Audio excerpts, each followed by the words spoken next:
kaliyitamu ndandisobola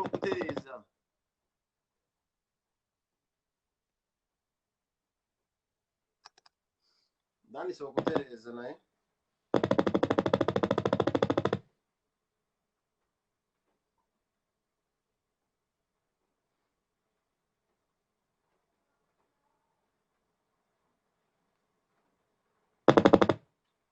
mukulu Lumbuye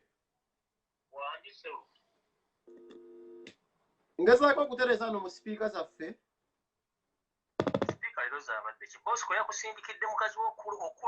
muganda wange zekyali sikitegedde Lumbuye sinnakitegeera kimu tekitegeerekeka amafiina ge bakusindikidde nyiri network egaani kubanga the fact is okuva lwe bajjako green button oba invitation button mu kusooka teddanga ngulu bulungi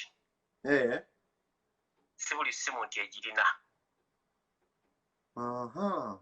ate nokulogiraba nti agina wakusindika request byesobola mu invitinga so wakyaliwo obuzibu technical team ya Facebook tebanakirializinga so ye technical problem ero kati so kati bwoba oteredde tutandike naye ndaba network nfu nze kati ondaba bulungi ate nkulaba ngamba ku video sikulaba jjajja ku live yaffe kwedi kati live yaffe ondaba mala okuscrollinga nakana kasimu kale kana akala kakiyayi wano ndabe mukulu waffe tugenda kumuleeta last agiratereza ku kyuma network wa Uganda aganye network wannawo nayo erabika yangoko still network erabika ina obuzibu neyo yenyini ina obuzibu zona ku WhatsApp kati nkula loud and clear nange wano nkuwulira nenkugambe ne batuwulira neno ku video kuuli gwe kati Lumbuye badde njose nenkuleeta netuleta mukulu wa Isoola naze nange ndio mpandisa ebintu byange wammanga wa Lumbuye mwanjise twagenda ku makya Museveni n'asiba abasajja abasajja bamukuba yasibye mwabaddemu avuga bayita bizonto bizonto bino bye basibye byayogedde statement zino wammanga nti Museveni atufuga naye mutabani we yalinga nti yamuwabula ate ali mu magye tumuyine wa defense oyo munyankole Ochola alinga omulugwala ali mu poliisi ne Sabiti yafuga nti bwe yashayijambye akola mu CM mu prison nesi ngo wabiwulidde kati Lumbuye lwaki Uganda etuuse ku extent ena abantu batasokweka tubulire ki ekigenda mu maaso kale kisooka njala kulamusa ku bannayuganda bonna buli omu gyasinzira okulabira penge mu nsi yonna nti mbalamusiza nnyo mwe bali nnyo waleerera kwagala penge mwe bali kwagala people power mwe bali goberera Lumbuye ne platform ndala zonna eza people power mwe bali zigoberera abasinga obungi bannayuganda ndowooza njako baza Robert Kyagulanyi Ssentamu okuba nti aza okusiza bannayuganda penge engeri gye watandikawo y'obufuzi abantu balowooza tukola blackmail batukola propaganda naye kati kale tebategedde nti yali propaganda aba teyali blackmail tujjeyo amazima so ye system Museveni ne banne gye bali bafugidde mu bannayuganda nga babasiba akatambaala ku mutwe balowoozesa nti buli kimu ekyogera kiba kikyamu kyovola nti bano abasajja batuuka n'okujja essomo ly'ebyobufuzi mu sirabaasi ya Uganda erya political education balijjamu nga tebaagala baana bamanye history y'ebyobufuzi bya Uganda okulowoozesa nti abaana balina kubeerawo nga basoma ebintu byokka bino bya simenti science simanyi mathematics byokka baagala basome tebaagala kumanya byafaayo bya Uganda ne history in fact singa kibali kisoboka ne history bandibadde bamugjawo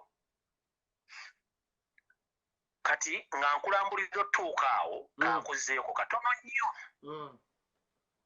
Amuzaito Mpalato oyo tabayisira mutano wa Karekyezi we yajja mu Uganda at first mukimanyi bulungi simu na Uganda yajja n'ennyina ne basibire wa Mwami Kaguta era Kaguta si taata wa Museveni Kaguta just mukuza wa Museveni yamukuza ompulira bulungi nkulira Museveni mukuve waabwe yajja ayina ekirooto ng'abantu abale bajja bayina ebirooto yajja ayina ekirooto ekyokufuga ku nsi naye ndowooza ye waabwe Ronda yamulema n'ajja Uganda yajja n'ennyina yo tetugenda kulwawo n'asomerako mu Uganda ebintu by'ekiyaayi n'atuuka n'agenda n'asoma ebintu tebikukwatagana ebintu bye bwe yatuuka ogenda otandika okuyingira mu gavumenti z'abaana abasajja abalala be yagobako naye bwe yatuukamu okusavinga Uganda yatandika ati kiba tuyita sabotaging n'akola sabotaging mu system ya security nga ye ebintu bye teyajja okuzimba ggwanga yajja kucyanka nali okucyankanya gavumenti z'abanne ng'akweka emmundu awagira abayeekera akyusa buli kimu kyali agala okukola terwali olwo n'agenda mu bitundu ebyenjawulo bamusapootinga asobole okuyingira obuyeekera ebitundu byonna ne bimugaana byonna byamugaana n'embala gy'agamba nti waabwe bamugaana period amugamba we are not supporting you abamu can't support you and we can't allow you to fight in this region because you are not a Ugandan. Why don't you go back to your home village in Rwanda? You start case from there. Bamugamba openly. N'amala n'ajja wano ewaffe mu ssentro mu Buganda. Olw'okuba nti ffe Abaganda naturally tuli welcoming ate twagala nnyo abantu. Y'ensonga lwaki Kyalo ne yafuna omukisa ogujja n'ayingira mu Buganda. Bw'ayingira mu Buganda, kye njagala okusooka omujjukiza nti ajjukire enfanale yasiba nti yajja n'abantu 27 okutandika okuwamba gavumenti y'abasibi y'abanne kyali kiwaani. Ebyo yalimba abantu mu 7 tatandika ntootoona abantu 27. Already yalina emmundu yali akwese nga ziwera omutwalo gumu plus mu bitundu ebyenjawulo bya Uganda, mostly mu central region ya Buganda. Nga wakwese emmundu, already alina abayeekera abaludi abali mu training, abali e Mazambique, abali e Congo, abali e Rwanda, n'abamu abali e Tanzania ng'abalina. Kati bano 27 bagamba kyonna kiwaani. Bw'atuuka e Luweero mu nsiko z'e Luweero n'asangayo abayeekera abalala abali mu nsiko. Okwali omugenzi Kayiira, Dr. Kayiira, okwali omugenzi Tata wa Benton Sama Nkwanga, omujjukira wenyi Benton Sama abaana batandika raga. Kamya Nkwanga era Tata wa Benton Sama yasangayo abayeekera bangi nnyo ne bakasirya eggwanga gye baali eyo bonna n'abasanga. N'asalawo akole alliance nabo ne bakkiriziganya buli munaayita gy'ayita bakwasaganye omuleba mutwale. Naye before nga tannatandika lutalo luno omusajja ono yalina ekigendererwa kye nti ye yali ayagala kutuusa kintu kye nga bw'akyagala so teyali ayagala unit whereby nti ye bwe yamala okutuuka katugamba bwe yatuuka mu 70% y'olutalo nga bamutuusizzawo basajja Baganda sijja kirumamu. Olutalo luno wawuza 80% loading wonna n'abasaanyaawo Abaganda mu nsiko. Yakola atya? Olutalo bwe lwatuuka mu 80% nga banatera odduwangula abalulwana Baganda bonna n'abasaanyaawo mu nsiko. Kampala ye musajja Dr. Kayiira bwe yattira Makindye wamba Kampala. Museveni ng'atya okujja era atya ebizibu ye n'atya okujja n'asindika Kayiira.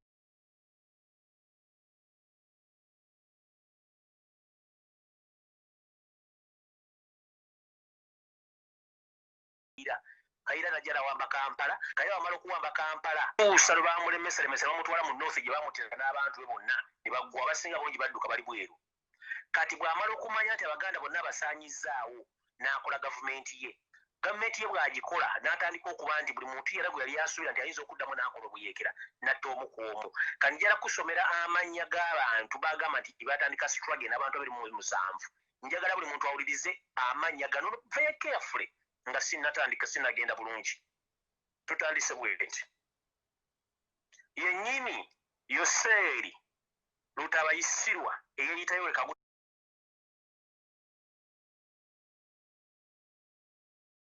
ija kumusika kuddako Sam Magara wano Muganda ndabawo Andrew Rutaaya kuliko Julius Kahinda kuliko Fred Mwesige kuliko George Mwesigwa kuliko Paul Kagame kuliko Fred Reje Magisa oyo yafa omugenzi kuliko Jack Muchunguzi B kuliko Tofa Agaba kuliko Charles Rutabago kuliko Stanley Muhanji Ara kuliko Kanga Abyarugaba kuliko Sam Byaruhanga kuliko Elia Mugabi Nkuba kuliko Enoka Omondo Tumuhairwe kuliko Frank Kifaba Kamuninga kuliko Paulo Kajina kuliko Asa Kusasira kuliko Kyakabare Berabera kuliko Muyira Mugabi kuliko Shaban Kashaku kuliko Ruben Ikondere kuliko Nathan Mwengemeza kuliko David Ndyayondi Gi kuliko Julius Aine kuliko Fred Kashokeke kuliko Robert Kaburagi kuliko Mwebaze kuliko Kazora kuliko Grud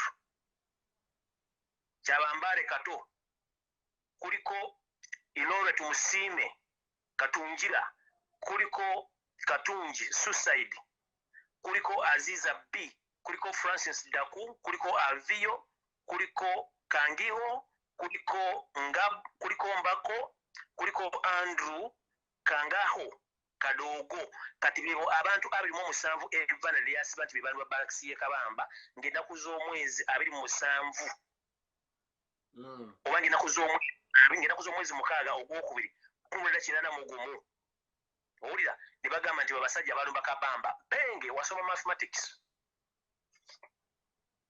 Njala tusooke tubuusa abantu. Balaxi y'amagye ebeeramu abantu abasukka 15,000 ku mutwalo. Ne bwanga akayaga kakubye wanywedde kacaayi nga kakofe kakannyo, osobola okuimagininga nti abantu 27 balumba Balaxi ya Kabamba ne bagiwamba. Musowing the mustard seed kiki kyeyawandiika mu bannayuganda bakigula nti kyali kituufu Balaxi bagiwamba abantu 27. Genda amaaso okulira bibyo. Still kujja nga basiba vako, bajja basiba vako, bintu byonna byakukyankalanya bukyankalanya. Wano mulimu Buganda ki? Ate nga Baganda bennyini be bali mu mission eyaterekanga ebyokulwanyisa, be bali mu mission ey'okuyingizanga ebyokulwanyisa, be bali mu mission ey'okutraininganga abaana. Kati wana Baganda bali luddawa. Abuza tribalism. Kuvedda mu nsiko tekiri mu Baganda. Tekiri mu Baganda, Baganda babatta bamala batuusa babagamba nti babali. Kati tugenze wano mu maaso. Okuva lwe bawamba olutalo kati nedda bifo nga tunagenda nakuwano bawamba olutalo. Njagala kubuuza omuntu yenna ali kuno ambuliyo history wa Uganda mu 1996 Muganda ki eyali ku high command ya president yatesanga okulumba ani bamwogere. Teyaliyo, waliyo Kagame Museveni, Salimu Saletu Mwine, bano Bakyakabaale, Bamande, nga ate Abaganda ebali Bakano Serwanga Lwanga, Dulago Nyanzi, n'abalala basajja abafa bangi nnyo, naye ku high command tebaalingako. Kati amagye bagamala okuwamba mu 1996 njagala ompulirize ba spokesperson aboogeredde amagye up to date, mpuliriza bulungi. Kuliko Major Roland Katunguka, kuliko Lieutenant Shabani Bantariza, kuliko Major John Finhas Katirima, kuliko Colonel Felix Kuraije, kuliko Lieutenant Colonel Pade Ankunda, kuliko Brigadier Richard Karemere currently yaliko. Owuliddeko Omukyoli, owuliddeko Omulango, owuliddeko Omusoga, owuliddeko Omudinka nga ayogerera amagye. Since 1961 yali majje nga bakyali mu nsiko akola communication within okufuna obuyambi okuva bwe lwa Uganda yalinga Salimu Sale nga akolaga ne bamafia bala mu East Africa. Noyo Mamatia kyaligonza awo tuvuddeyo ku Army Sportsman kuva mu 1986 up to date. Tekuli Munyoro, tekuli Muganda, tekuli Mukiga, tekuli bonna baggwanga limu. Awo nvuddewo. Kati waliwo ekintu kye tuyita mu Uganda kye tuyita authorities, waliwo gavumenti ez'ebitundu ezirina authorities zonna. Nga bwe tuga Kampala State Authority, Uganda Forest Authority, a National Water and Sewerage Corporation Authority, Kampala Capital State Authority. Obiwulidde ebyo?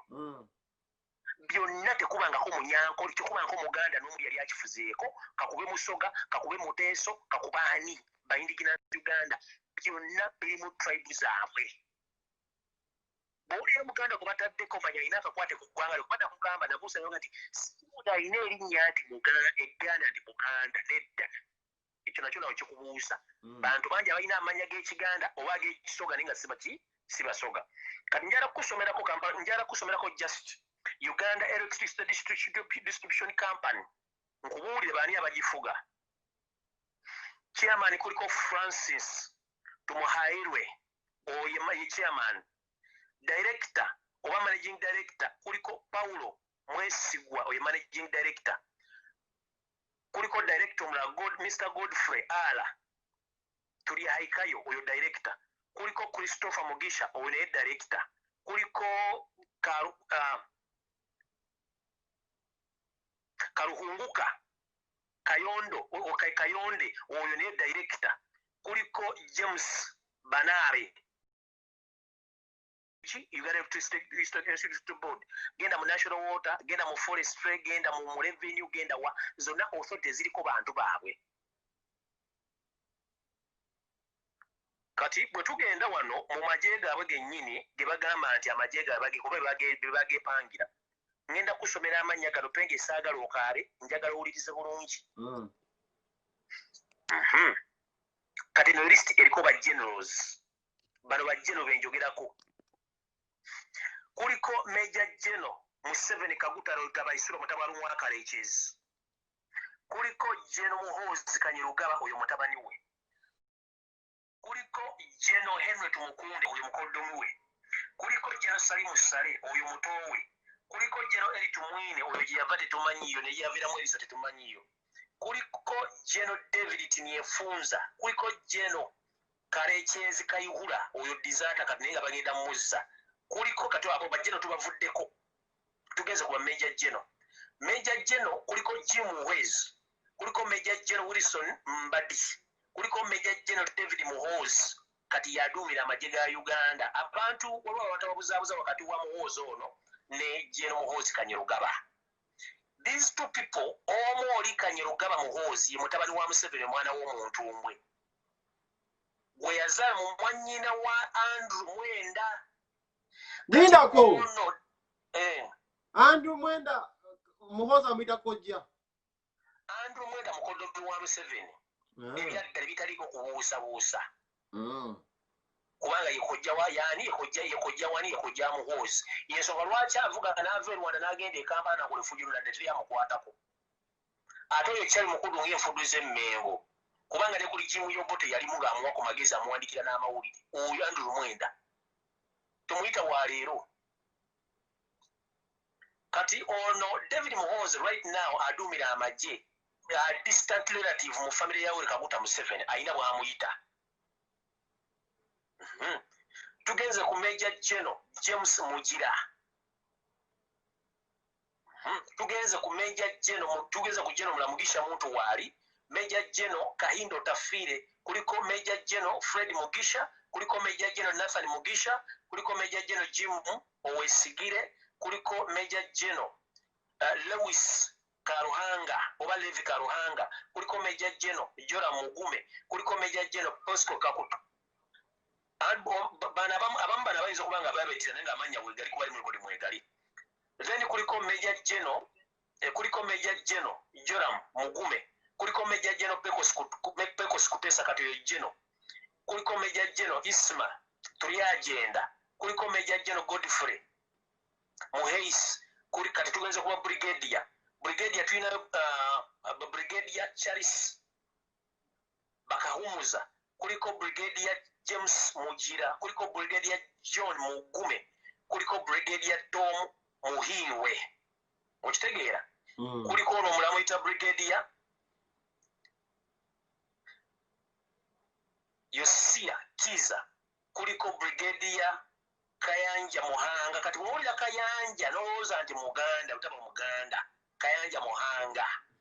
Kuliko Brigadier Sabiti Muteebire, kuliko Brigadier Moses Rwakitarate. Kati ono Moses Rwakitarate currently yayagala okuyingira omulimu gwa Kakabagenda. Amwe loud and clear. Kakabagenda wa Iso baagalamu kunkulwa mukomono mu kibya. Ono Rwakitarate currently ali Uganda naye nga yabeeranga security yabeeranga defense attache mu embassy esinga obungi eziri mu Europe wepone embassy ya Uganda mu America yeggaayo oyo kati bazoganya kaka ono Rwakitarate ajja atuule waawo naye ate Rwakitarate binza okuba bigenda mulema nga lumulago ba setting okujja kubanga ndaye bayinza okufrontinga akandiko waliwo gayo bayita kandiko yasoma obutwa oyo alina oluba oluwa mulimu olwa Ssekoko oyo gwe bayinza okuleeta. Then nekubeerako Julius Chanda, kuliko Gavas Mugenyi. Then kati abo nno baki abo bonna basirikale baggwanga ki? Tugenze ku baminisita be. Ifo nga sinagenda ku baminisita njala tutegeeza eggwanga. Tulina ku kye tuyita ddame kwe baanika engoye. Oba kugira engoye. Mu Uganda buli minisita yenna atali wa ggwanga ya Museveni abeera ddame oluzoba bamuwadde position olw'ensonga ne under secretary aba permanent secretary mu ofiisi eyo aba amusinga amaanyi. yensonga lwaki vice president Edward Kiwanuka Ssekandi ne mu kuziika obubaka tasobola kuwandiikira bwe Museveni yamuwandiikira obubaka. Tebalina powers, tebalina order. That's why Minister orders Museveni n'azisazaamu. Kati bonna bawandiisa Minister baganda ekisookera I want to clarify this. Minister yenna ayitibwa nti Muganda aliko akabuuza nti Muganda. Oggyeko Ssekandi gwe tumanyi nti Muganda. Abasigadde bonna baliko question mark amaanyi agabina ga Kiganda naye nga si Baganda. Kati tugenze mu maaso kuba njagadde kola clarification yaabwe. Tugenze kuba ministers, cabinet minister, tulina honorable Wakana Rugunda, oye prime minister. Kuliko honorable Museveni Kataha Janet. Tugenze ne amanya siga mazio gali agaba matika soket ba cabinet minister tusokotu bareke tukyagenda kuba amaji ba commander in service. Bakoreta, naibo ni koreta siba ulidde. Bonna bonja basoma tofaayo. Bonna nja basoma abo. Tofaayo.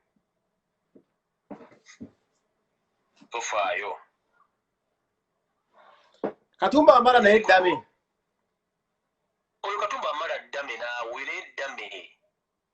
Kuliko Brigadier Chris Kazora, kuliko Brigadier Stephen Kashaka, kuliko Dennis Asimwe, Stephen Lwabantu, kuliko Ferhans Katirima owoya Charles Kyamulya, James William Byaruhanga, Ramadhan Kyamuzeire, awo nno bawulira bonna bantu beeyo. Dr. Emmanuel Musinguzi, Dr. Ambrose Musunguzi, bonna beeyo. Kati bwe tugenda ku baminisita bonna baalina, njagala mbasomera abantu balyoke bakoze eki, balyoke bategeere bulungi. Kubanga eriyo n'amannya wano gesitaddemu ate nga mangi. Kati tugende wano. Museveni ye kenyini ye president, security minister Yeri Tumwine. Ono kati akulira the army boss David Muhoozi, police boss Sabit Muzeyi kubanga oli okyola ddame. Akulira amakomera by'abasajja. Kati ono akola nga CM gwe baagala okukyusa okuteeka mu ISO Abelo Kandiho. Kuliko SFC boss James Birungi. Kuliko ISO boss yeita Kano. Owa yeita Kano bagenda. Kuliko Bank of Uganda boss Tumusime Mutebire, Minister of Finance bamuyita Keisi Muhakanisi. Kuliko Chairman Electoral Commission kati aliko Byamukama. Abadde ayogera Electoral Commission bamuyita Jonathan Tuwataremwa. URA boss bamuyita Musinguzi Lwakoojo. UNRA boss Allen Kajina. NSS boss Richard Byaruhanga. Then ne Muganda we ono gwe bayita Fixer Man gwe bayita Salimu Sale akandwa nako. Kati abantu abo nabo bawulira. Olina akugamba nti Baizonto byakoze program ne byogera ebifo by'abantu ne bagamba badde bawaayiriza. The truth must be said or the truth must be spoken out because abantu bano abasinga obungi betwetaaga okumanya mu Uganda yaabwe tebaagala abantu kwogera mazima kiki kituufu kyetuyita rights z'okwogera mu constitution weziri kyetuyita rights za choice mu Uganda weziri okujja nga President Museveni atugamba nti ensi ayagala giteekawo watu nga tebagenda kwogera. Omanyi lwaki omusajja walabeka video k'omusajja gwe bayita Alex Mukulu ng'akyomedde mu mugundi akyomedde mu studio nabalanza okuwagira Museveni ne bantu benze nnyo obutwa. Do you know why? Yazannya omuzannyo gwe bayita 30 years of banana. Museveni bwe yamanya nti balinda abazannya ku mbeera eyo n'aguwera n'amugamba taddamu kuzannya muzannyo gwonna mu Uganda. Yakomandoza ku kyogo bali ku kyago baamufera tebamuwa ssente. N'amugana okuddamu okuzannya omuzannyo gwonna era katalina muzannyo gw'azannya. Emizannyo mingi egibadde gizannyibwa nga gikwasagana ku gavumenti Museveni n'agiwera. Kyova olaba n'okuzannyisa yunifoomu za gavumenti ez'amagye baazibajja kubanga batya. Kino ekintu baleme kitwala ng'ekyomuzannyo. Ensi bwe tulina constitution bali balowooza nti baagala kugendera ku constitution baali badde balangira ekigambo kimu tewakyali constitution ne parliament bagijje wali batuwalira budde fe tumale ki ekyokuddako ekigambo kye bayita tribalism Museveni yakinamu masters kubanga ne mu speech gye yabadde akola yakyogedde lunye Museveni kennyini njagala mubuuza waatudda oyo boyi kubanza omuyita boyi wadde mukadde wa myaka 8 njagala olunaku lumwaswaliko singa tebaali baganda oyo boyi yali bali talina waatuddeawo abaganda be yasanga mu nsiko n'abakozesa ne bamutuusa waali bwe baba bamutuusa waali n'abatta essaawa zino kabaka wa buganda gwamanyira gwatyoboola singa teyali kabaka oyo omusajja yali talina waasobola kuyita manyi kwali kuno kulayivu alaba Museveni mugamba direct Museveni wemuuzeeko tuuza ku ngalabi yo wansi singa tebaali baganda baffe erweero singa teyali kabaka kuva mu Ngereza kujja kwogera n'abaganda awo jjajja wandibadde toli wandibadde bakuziika ddala kafamireko naye omusajja omanyira abaganda omanyira abasoga omanyira abateeso omanyidde bannayuganda bonna to the extent nti kati gweyagala kukola empa yeeto kyayagala muntu mulala takukkiririzaamu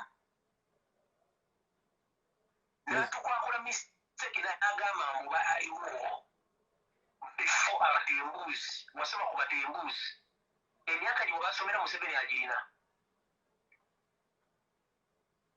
n'agamba they were there before abachuizi Museveni amanyi abachuizi bafaanana n'agamba he was even there before this so-called Buganda Kingdom Smith kabaka what omusajja gwayogerako yamujja Bungereza okujja omuyambanga ekintu kiganye gwamanyire essaawa zino singa teyali kabaka wa Buganda Museveni yali bati ali mu history kubanga olwedde abaganda baaliyo mu nsiko kati Museveni oba akaddiye n'afuna dementia simanyi tikati akamanyiro kali ku level ya waggulu nnyo yandibadde yeewummuzako ne yeesonyiwa omuntu gwe bayita omuganda ne yeesonyiwa bannayuganda kubanga abannayuganda basacrifice ekinene nnyo okubeera okwa Museveni wano kankuze mu Uganda yonna wonna at large Onofi waliyo Joseph Kony yennyini yali Joseph Kony n'atirimbula almost abantu abawera emitwalo 10 nga UPDF yambala engoye z'abayeekera nero yeyambala ezaayo UPDF naye bakakonnajja n'atemula bano ba UPDF basuluka emisana mu uniform ne bajja ne bakebera baani abaatemudde ne bagenda ku open battle bagenze kuba masasi bago bagenda okuba mayi bawene location wali bakuba walala kyo tukimanyi bulungi nnyo eyo n'ateeka nga gize destroys agirese ne tugenda mu east n'ateekayo alisira kwenda kenyini yamweterayo alisira kwenda n'azoganya east yonna Busoga Busirya Mbale wawona alisira kwenda n'afuuka alisira kwenda baga mu mukazi yalina ebbeeri mu amasasi tegamukuba yeesiga ebizigo eyo story wagiwulirako nagiwulirako alisira kwenda ali Museveni kennyini okitegeera alisira kwenda Museveni kennyini yamweterayo oyo ne tumumala ne tujja mu Buganda wano n'atandika otteeka ono nga sinagenda mu Buganda mu east n'akolagana oyo omusajja oyo kyali oyo gundi ono mukula n'ateeka ba Arrow Boys oyo mukula naye muyeekera era n'abayeekera ba Arrow Boys bakyali oyo mukula muyeekera izerebo even right now the Arrow Boys bakyaliyo abugali majeege era nakati akyagalina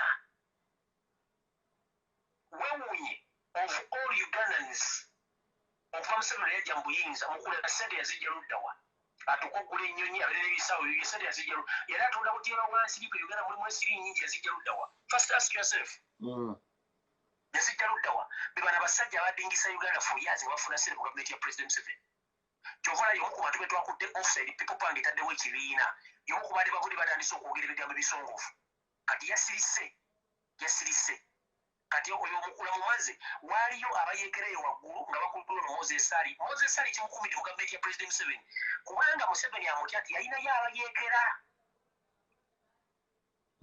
kwe kumufuula deputy prime minister buli kaseera afuuka deputy naye baka mu parliament ne bwe yabeekera mu cabinet meeting tebafaayo kubanga bamanyi nti bamuholdingiddeawo nti yayina abayeekere waabwe waliyo n'akabenja akaleera kali affiliated ku Moses Ali abiriga akeyazuula n'akawa Museveni n'akalompa n'ebyokulwanyisa n'abetwala n'abayeekera bali bonna babatta ze sente abiriga biliyoni 2 zeyali abanja Museveni ezaamussa Museveni yamala ozimusasula bamafiya mu State House ne bazirya ne basobola osindika basasi ne batta abiriga ekyamussa si kisanja oba togikukwatako sente ze yakolera mission ey'okwaliviringa akabinja k'abayeekera abaali basigadde ekyo ne mu mmundu zaabwe kyekyamusa kubanga abiriga naye yali musirikale.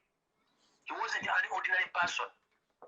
Owulira kati awutuvuddewo tuzze wano mu luwe tuzze wano wafe mu sente mu Buganda yatandika okuteeka obubinja bw'abayeekera ne bulemwa nga yabuwandiikidde. Kati kyeyakola n'akwata Jamiru Mukulu oyo Jamiru Mukulu gwe mulaba eruzira si Jamiru Mukulu origino oyo feeke.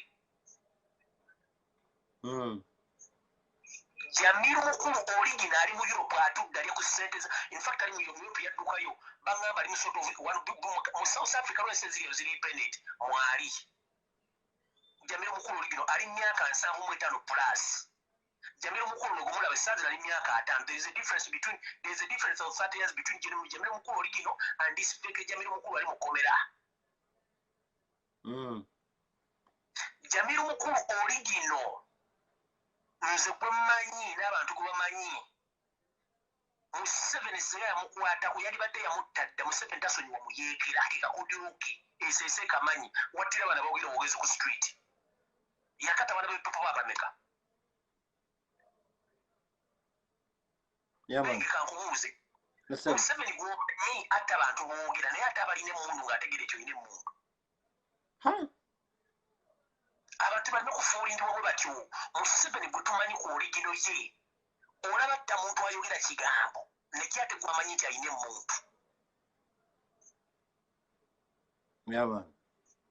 Jamiru Mukulu oligino ali myaka 4 agenda myaka 8 ne famire gye eri mu Bungereza ono bamuteekayo after mission ng'oli agivuddemu ne bateekayo ono ekyamuteesaayo kusikiriza abasiraamu basinga obungi abaagera ne bagwa mu trick kuba Museveni kuva dda yajja amanyi nti tasobola kufuga Uganda ng'abasiraamu bali united.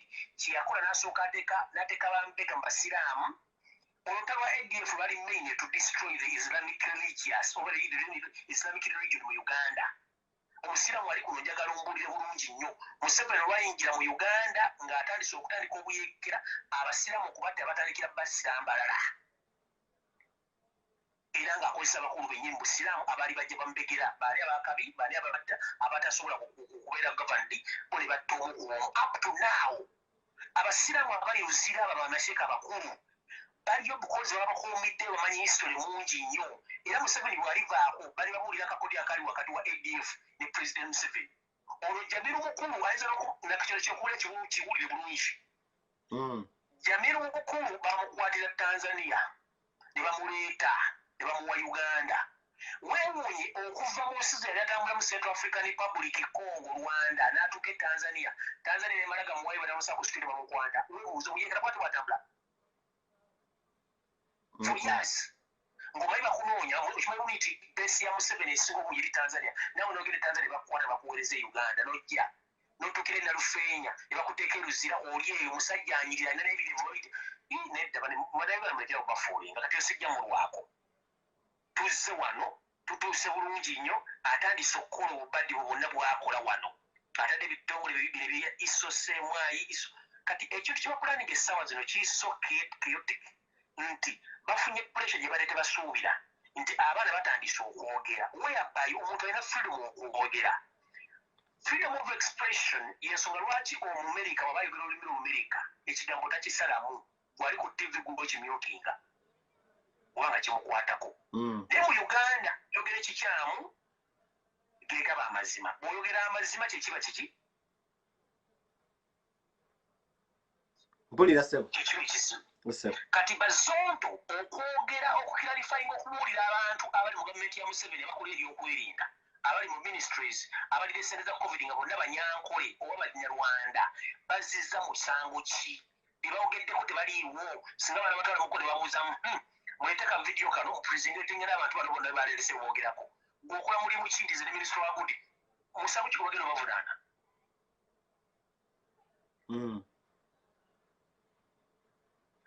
Nze nakugamba kyali wange njagala ose butabwezze enkola bano baboyi tebaasoma nkikuddira bano baboyi tebaasoma ebintu bagwambibwe.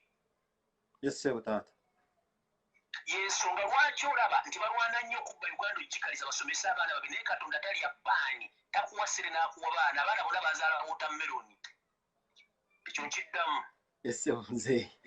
Katonda bwe yawa Museveni ssente ne bakyalibe yabamma abaana tebalina abaana bonna be balina watermelon tekuli asobola kutwala buvunaanyizibwa bwa kulidinga gwabale n'olunaku n'olumu kyova mentalite yaabwe eriwo mu kubba bubbi kubanga tebasobola bintu byakubeera nga bazidevelopinga eggwanga njagala kubuuza for 35 years right now region ki esinza okufuna mu Uganda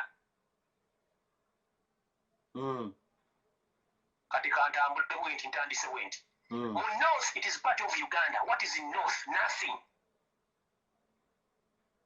Apart from bakyasula mu nyumba za ssule bakyabama ku ttoli za nkoma bakyafa tulakoma bakyafa dayoliya n'ebirwadde ebirala teri kiyo gibalwana entalo za kkoni tugenze mu east. What is in east? Nothing. nga n'amalalo genye wayisa omufumbira gabadde agamba agali ebusoga gonna gaafa bwe twalanga nga tusoma history n'ekyogulafe ne batubuuza what is the industrial area of Uganda? It was Jinja.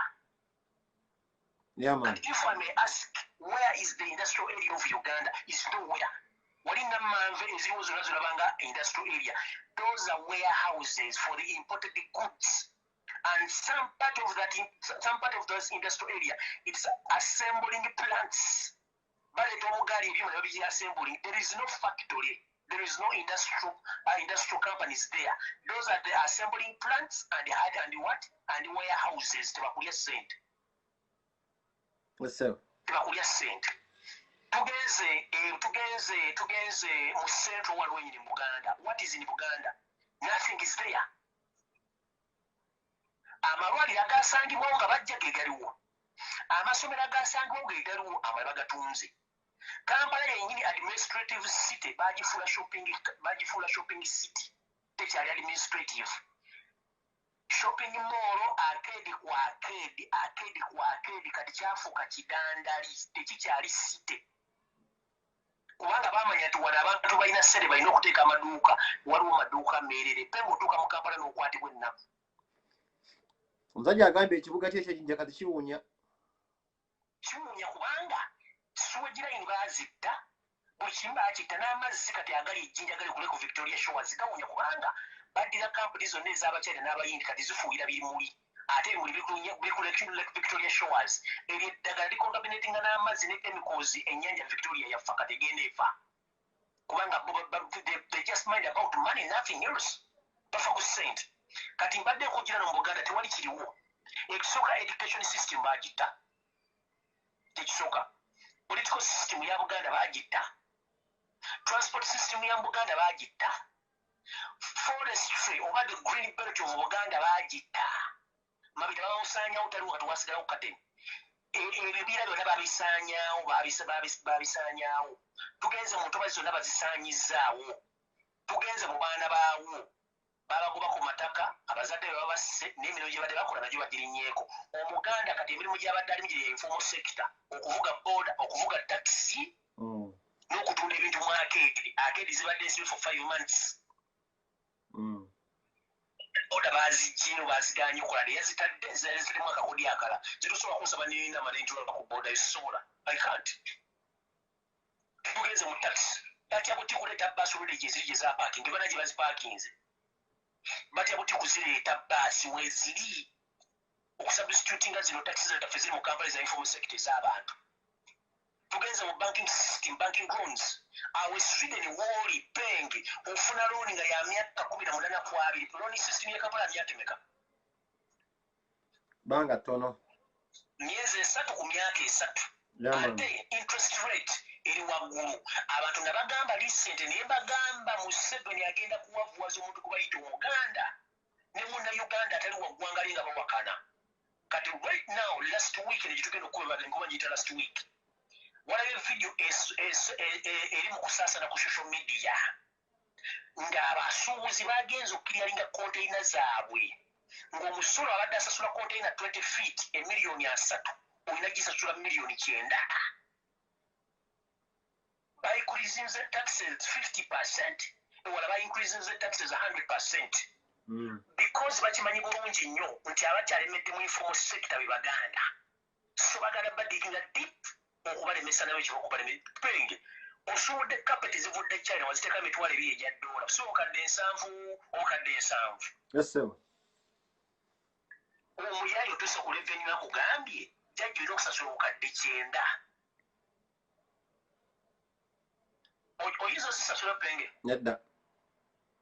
Kubanga olwedde capital guwateeka mu mitwalo 2 shipping na biki omaliriza ati container etuukidde ku border engeri ku mitwalo 3 egya $. Kati omusajja akusaba obukadde 9 olwedde ssente zakusaba obukadde 9 tuziina mu cash naziri zewateeka mu container okuva ekyali okusuubula zonna ziri mu banka za looni. Oba osigadde kiba kitegeeza osigadde banka kujja kutwala musingo gwo kye tuyita security kyewateeka mu banka. Banking officer ali ku koolo ne ba security agents ne state house twagala tumanyi bantu bameka abaganda abalina loans zibatannakirira engeri bamemeka security zaabwe ziri mu location ki ziri valid sente mmeka ne bamanya system gwani ye akulira ku dduuka ki nti akulira ku mutaasa mu mwaka ayingiza mu mwezi ayingiza container mmeka nti 2 ali valid sente mmeka alina mwezi ti amagandi gali ludda kusoma from A up to Z. Tebagenda kuzikiriza tebagenda kujja babitwale. Omusolo guliko bakubye container yo ngate bakimanyi sente wazijja mu banka. Banka yennyini yagenda okujja kubanja revenue container gitunde ku auction nga tebadde wadde ku n'ekikumi sente zewola mu banka zife banka etwala ebintu ate abagenda obbigula bamanyi salimu sale bebagenda okujja batwala bagula ebintu mu banka. Basudiri bakirumira bahamu bebagenda okujja bagula ebintu bye babitwale. Okitegeera? Mutemu otegeeza ka video kuba nali nakola David ne bagamba nti mu 7 kana akaloto kamalabwa kati buli muntu ayitibwa yina ng'ava mu ssente ogenda kwekabira kuba ogenda bajja mu system y'ebyenfuna. Omusajja yagambye nti nze nsuula material mujje China n'owengoye. Container ebadde etuukira ewe ku bukadde 8 ng'amaze oggikiriyalinga. Omuyayi bamugambye alina okuleeta 900 million Ugandan shillings to clear the container. If failed to do so, container agirekewo. Bwebati bamugambye from 800 to 900 million Ugandan shillings million 9. Can you imagine? Nga badde yagikirira lero bukadde 8. Kati ekintu kimaze katugende walala. Bw'otuuka Embalala weewuunya oba ye capital city oba si ye capital city well and good abantu babadde bakozi ekyo kyojalo kibe baze bakoze. Kuba kati n'emmere yetu gijja bafuna chance litekala bibadde virgin nga teriri ku kyewo kyakulya. Naye batuuva Embalala tuyira bwetti ne tuyingira e Rwanda. Can you imagine 50% of the Ugandan budget which is read every year, half of it is used in Rwanda?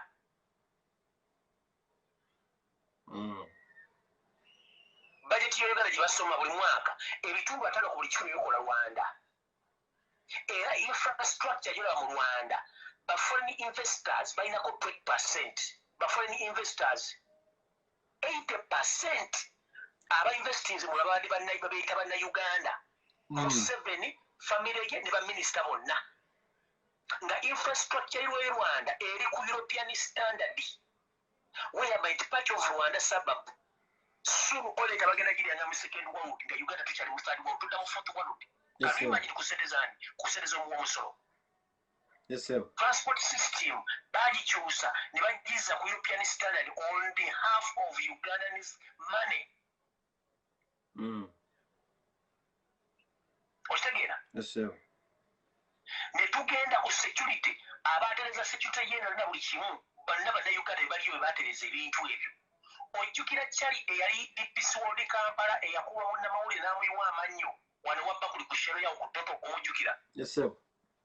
Ebamumuza okumala emyezi 6.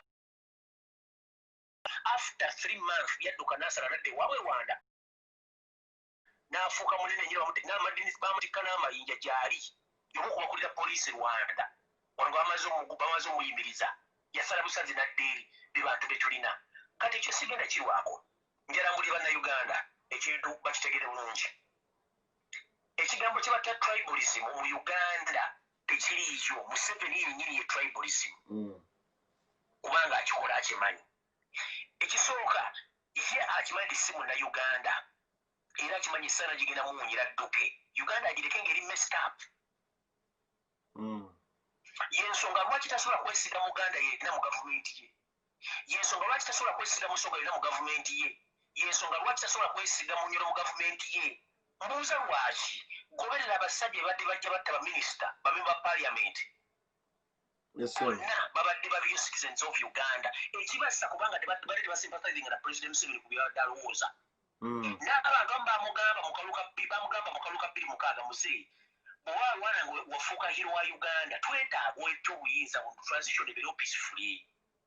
Museveni yabagamba nayiga ensolo yange saagala bampa amagezi kyova nti alina abamuwa amagezi bali 10 naye ate yabawa amagezi wewunye amagezi kigabawa kati yabeera dictatorship super nga ate tebamuwa amagezi. Tribalism ye Museveni yennyini weyabba alina atuuka n'okugamba mbu ye yaliwo before batembuuzi yaliwo after bachwezi yaliwo after bano bakabaka ba Buganda bano busimbe n'abayita bano kiba kitegeeza within the system balina kye bazimba ekyabwe weyabba nti ndi kye bazimba tetugenda kikiriza kwapeninga mu Uganda kubanga eno si monarchy.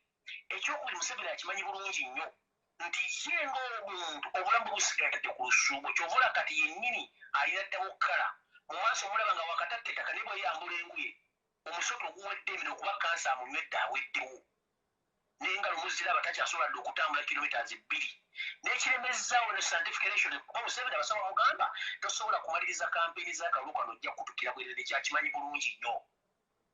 Museveni oli yawanga speech ng'ayimiridde kati yawa speech ng'atudde takyasobola ekyo n'obadde okimanyi bulungi takyasobola takyasobola kwekolera okitegera. So generation eriwo tulina okumanya kye tuzzaako. Generation eriwo ekiro Kyagulanyi abadde azuukusiza Uganda yonna nga tayawuddeemu ani naani nga twagala tunula eggwanga lyaffe buli nsi buli kitundu kya Uganda kisobole okufunamu bwe kirina okufunamu. By the way njagala abantu batukwate bulungi. Museveni si Munnayuganda olw'okuba nti bajja ne bapenetratinga through the system of Uganda ne basoma ennimi ne bazikugukamu yensonga olw'eki bayita abanyankole. Ffe tuli ku kyeyokulu n'abanyankole abayitirivu abali mu Iraq abali Omani abali e Yemen abali e Saudi Arabia abali mu Europe abadduka Uganda ng'obwali obubawunyako n'enswera. Bano abasajja batandika okumanya abanyankole olugero babajjamu dda babasinga obungi babatwala. In fact to prove this Museveni before nga tanagenda gula wa kitula tebalina wadde poloti y'ettaka. Ekyo kibuuzo munyankole ajja kukubuulira. Bakuulire Kayino Taffe yalina ettaka luddawa bakuulire Kataha Museveni yalina ettaka luddawa Tumwina yalina ettaka Ankole balina amataka ludda mu section ya Ankole before nga tebanafuuka ba president oba prime minister. Nothing they had and nobody knew them in that region because they had nothing there. You ask any typical Munyankole, he or she will tell you exactly that these people, they at the time, sometime back, they had nothing in Ankole region. That's why 7 years ago, Wakabaka wonna mu Uganda, yagaana okuzoowa Abanyankole kubanga bajja kutegeera bano kye bali.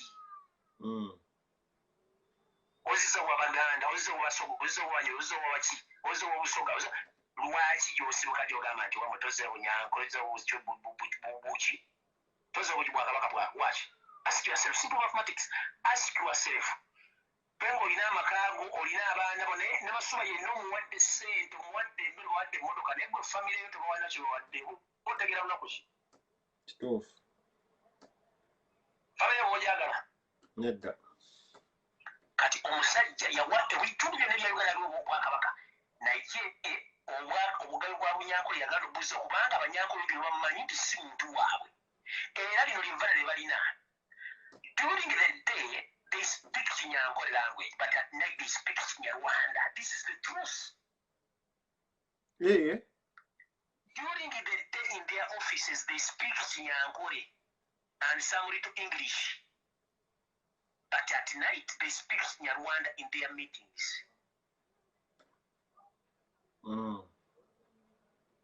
Ensi omuzungu yali wagireka administratively era amaze ogiseetinga whereby kankunyonyi bulungi njagala buli muntu awulire Abaganda bali ba administrators ompulira bulungi Penge mpulira ssebo taata yensonga lwaki Abaganda bali so proud ffe tulingira Omuganda takukola mu magye Omuganda tafuka sikaali engombo yavaawa because set eyateekawo abafuzi b'amatwale Abaganda they were administrators, they were politically active, administratively active. abasoga mu system omuzungu yalekawo beba best lawyers mu East ne Central Africa beba best accountants mu East ne Central Africa beba best bankers and accountants abasoga in fact ogenda abasoga bagisu basamya kwambuka ona East yali mbasajja nga babazi ba bitabo baloya babankers emirimu gye baali bakola era buli lwosanga mu administration omuntu alimu ng'abeera banka oba looya oba accountant abeera musoga ekyo kinoonyerezeeko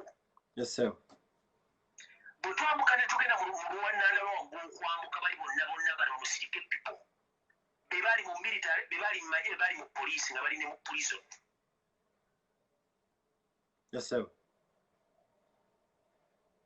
bwe tujja eno wansi nga tukkirirako eno wansi abanyolo abatoolo bonna amawanga agaali awo still ge gaali wannako gaaliko mu poliisi ne mu administration katono nnyo tebafuna nnyo kyansi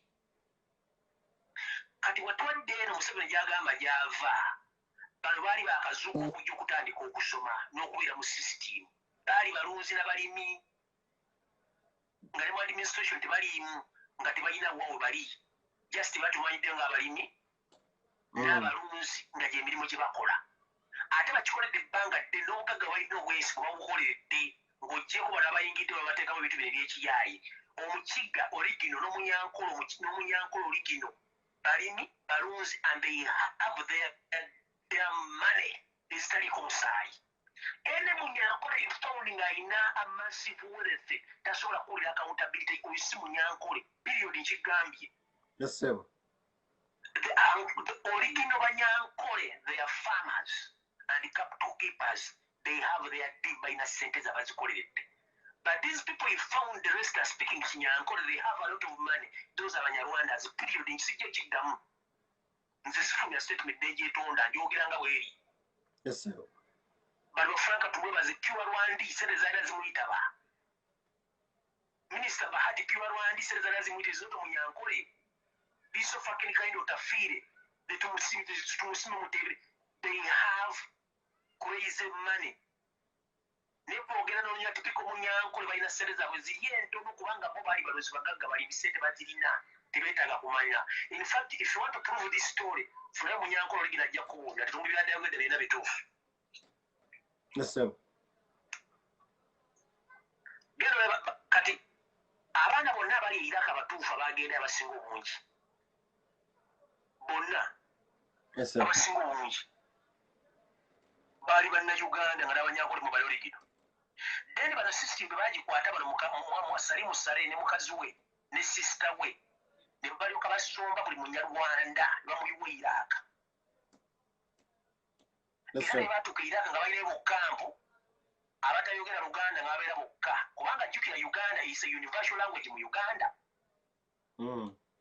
lwogera buli muntu yenna alwogera ava mu kitundu kya Uganda ekyenjawulo naye bano abanyarwanda batuuka Iraq ne batandika okuba nga basosola buli kika kya muntu nga abanyankole bennyini abatayogera Lunyarwanda tebabakkiriza kubeera nabo babasosola era bebavirako n'obuzibu okwekyanga security system ebifa mu Uganda ebye Iraq system neefa because of those people era nga bali arrogant nnyo okitegera kati etuvudde nno kubanga kulaga bino ebintu nyayo abantu bategere Museveni kubanze ebintu bino mbyogera nako evidence ate nga ntegeeza ensi bali baga nti waliwo tribalism ebaddewo Museveni yagitaddeko Museveni ye tribalism kennyini ekyo tajja kijjawo alina okubeeringa nakyo kubanga yakitandikawo talina okumaliriza nakyo omuganda gw'ovuma ali mu centro gw'ogamba nti ali tribalistic why is it that bwe batuuka okwogera ku nsonga ezikwata ku Buganda babeera tribalistic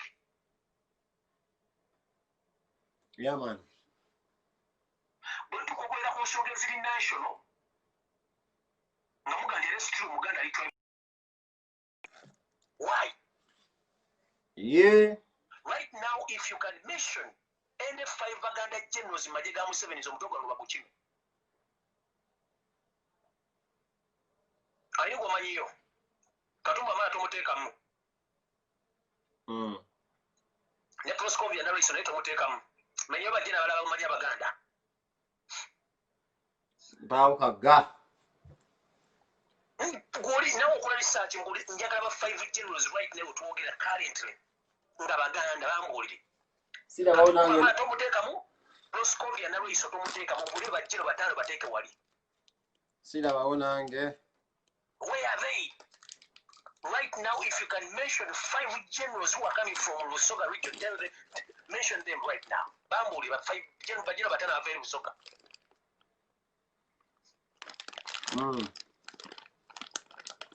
Mboliyayo, Assistant Inspector of Police. Abava mu Buganda. Abawere 10, wabawere batano. Nga badiri ochola. Batano wa 10.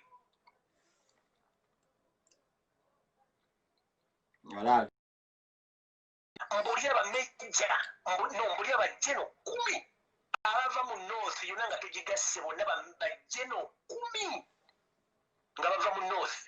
Ate nga tukimanyi almost for 50 years. Amaje, police, prison, bibadde bitwalibwa section y'abasajja b'engulu bonna nga twawuddemu oggwanga ki bibadde balitwala. Mention 10 generals who are coming from north. Abasobola kukola decision. Ndina abekazese bagambye abekazese tebalina bajjeno. And no, bane nkyali mu north, ngenze mu north, nzikirire olwo nzikirire no wansi. Tugenze Kasese, Fort Potro, yonene Mbakonje tukiridde. Njagala bambuliyo bajjeno, fulu jeno batano. Nga bava. Tuli ku tribalism. Tukiridde awo. Tuli ku tribalism tulimba Lunyoro Lutoro Nyanko, Lunyoro Lutoro. Wetuli Lunyoro Lutoro kubanga omunyoro n'omutoro bebba kwata bawuliziganya. Katutulere mu mukonjo. Mbulira bajjero batano abavaawo. Tojja bafuna. Tugenze mu West njagala kusooka kuteeka clarification eno njagala ensi enkwate bulungi. Nkiddamu. Not everybody who owns Nyankore name that he or she is a Munyankore. No. But the biggest number of those people who are called themselves Banyankore, they are not Banyankore, they are Rwandese origin. Although they are holding those names of Nyankore names, they are not Banyankore, they are from Rwanda. It's like you can hear in Uganda, someone is called Lumbuye, or someone called Nsuga. MC Norman, he speaks Uganda, or she speaks Uganda, but is not in Uganda, although Elinya Inadiachi. Yachiganda. The full generals who are leading this nation, Uganda, all of them were the Rwanda, originally, including the major generals, including the brigadiers. All they are Rwandese, although they speak Nyankore language. And their names somehow related to Banyankore, but they are not.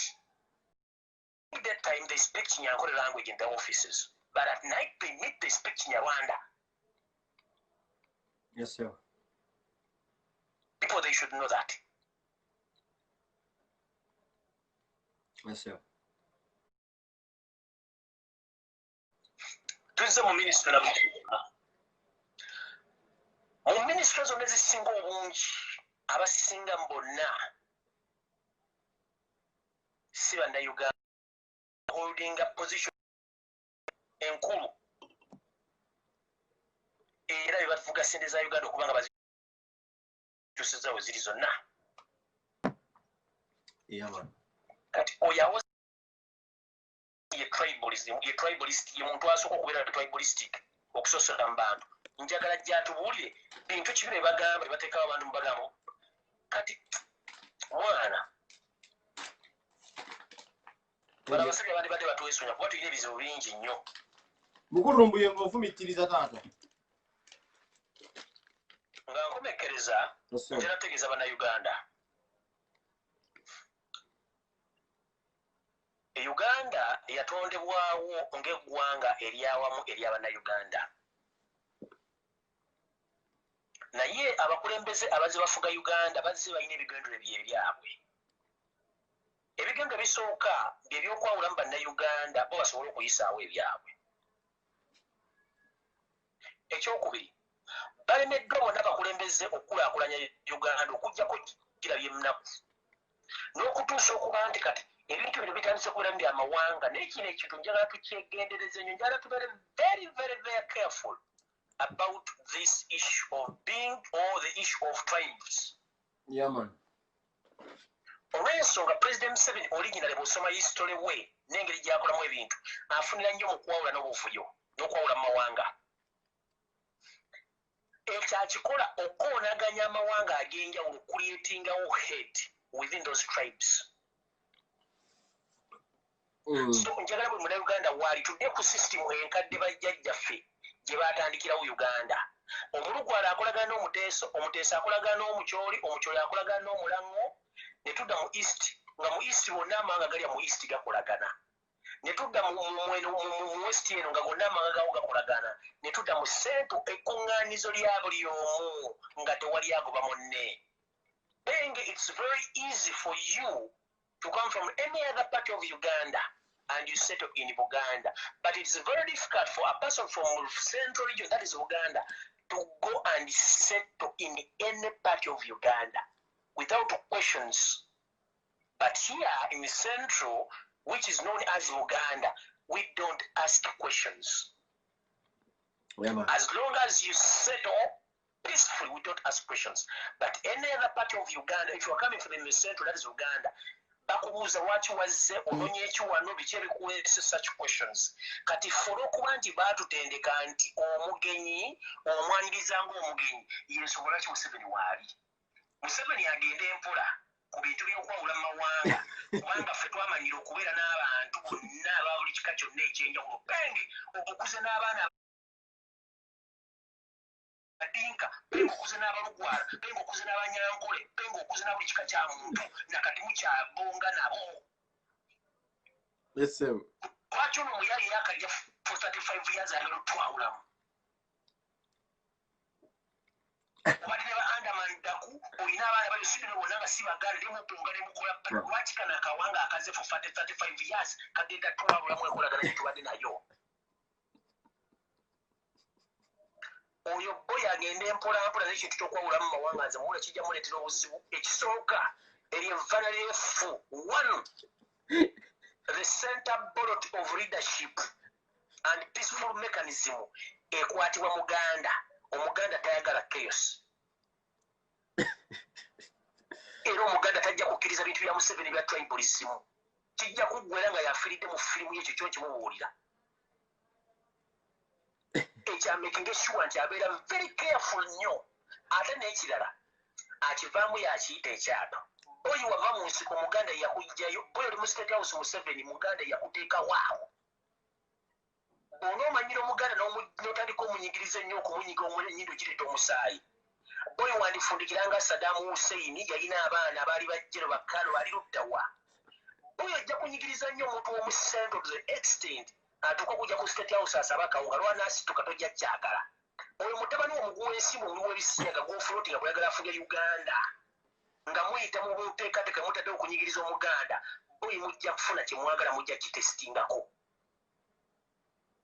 Naye nga mmaliza njagala gaba Uganda bonna tetuba ku mulamwa. Okulonda kuli 2021 Kyagulanyi ye pulezidenti, ekibiina NUP National Unity Platform. Tugende tulonde tetwagala kuyiwa musaayi ate twetaaga Uganda eyawamu. Olwo tulina okuexplaininga ebintu bino tubisomesa abantu babitegeere. Ekintu kino kyensomesezza oba njagala abantu bakifunemu value yakyo nti tewaliwo olutalo lwa ggwanga lulali wakati wa Uganda ne bannayuganda bennyini. Museveni yagezaako kuliyitinga olutalo okubanga abantu bamaze okwetegereza n'okutegeera nti kati waliwo ekikyamu ekigenda maaso mu Uganda. Abasajja gavumenti bagyefuze tebakyakkiriza muntu mulala kukola bizinensi nga nfundikira nja kufundikira bwe nti. Yes, sir, with that. Benga omuntu wakuwalo ni mu bbanka Munyankole si bwe kiri Munyarwanda. Bebimu Banyankole Banyarwanda. Omuntu ali mulevanya ku omusolo muki? Munyarwanda. Akendizaani? Banyarwanda. can you survive unless you wake up? Tosobola. Njagala bwe Uganda inasitula omuntu akkirize nti ensi esobye tulina oggizaayo. Bannaddiini basituke bategere nti ensi eri mu bukyamu. Bw'abanga akuwaloni mu banka Munyarwanda, owadde vina agenda okukyajinga omusolo Munyarwanda, nannyini akedde Munyarwanda, nga ne bwoya houses bannyinizo Banyarwanda, abali masannyalaze Banyarwanda, abali mazzi Banyarwanda, abali magye Banyarwanda, alina emmundu Munyarwanda, alina bbaasi Munyarwanda, alina amafuta Munyarwanda, oba olina kinga Munnayuganda. Kino njagala kuwa reference wa tulina abaana Abanyankole Nakabala, jjajja embeera gye balimu tesesa. Tulina abaana Abakiga Nakabala, embeera gye balimu tebasesa. Bammeidi bonna ennamba esinga omungi abali Middle East, abamu Banyankole, abamu Bakiga, olw'okuba nti baakulira mu Buganda bamanyi Oluganda so yambulirayo Kiga talwagala tumanya. The only gift which God gave Uganda was the Baganda, although they are the most hated tribe in Uganda, but it was a gift. If it wasn't Baganda, singa Uganda teriwo. I'm telling you this. According to the history, singa Uganda tebwali mu Uganda, nga Central Motor, singa Uganda teriwo.